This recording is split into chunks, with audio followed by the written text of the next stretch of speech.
Quel est le rôle du Parlement et de ses députés?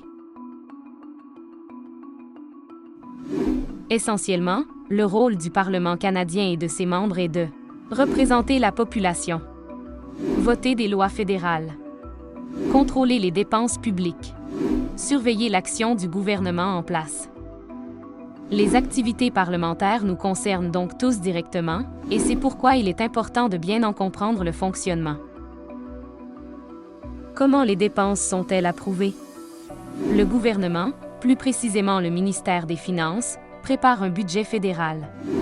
Ce budget est présenté à la Chambre des communes et doit être approuvé par vote. Le budget est suivi de la présentation de crédits budgétaires, des documents proposant des dépenses pour chaque ministère. Ces crédits sont étudiés par des comités parlementaires, qui peuvent poser des questions et exiger des justifications. La Chambre des communes vote ensuite sur ces projets de loi de crédit. Puis, ils deviennent des lois autorisant formellement le gouvernement à dépenser l'argent public.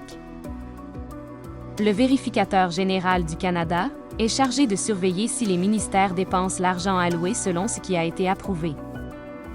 Par exemple, l'affaire We Charity, un scandale ayant révélé des conflits d'intérêts entre l'organisme et la famille de Justin Trudeau en 2020, a été mise en lumière grâce à des enquêtes faites par différents comités parlementaires.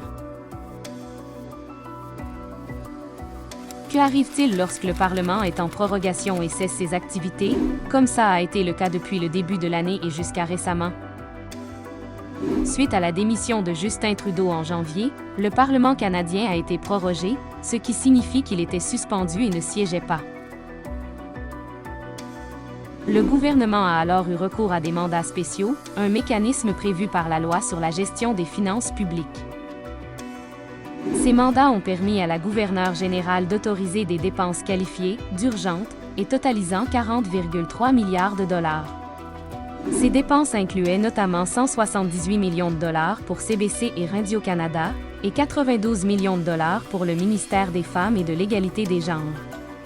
En plus, durant cet arrêt parlementaire de 22 semaines, les députés ont non seulement continué d'être payés, mais ont également reçu une augmentation de salaire. La création d'un budget officiel pour 2025 avait même été annulée, mais le gouvernement s'est finalement rétracté suite aux critiques.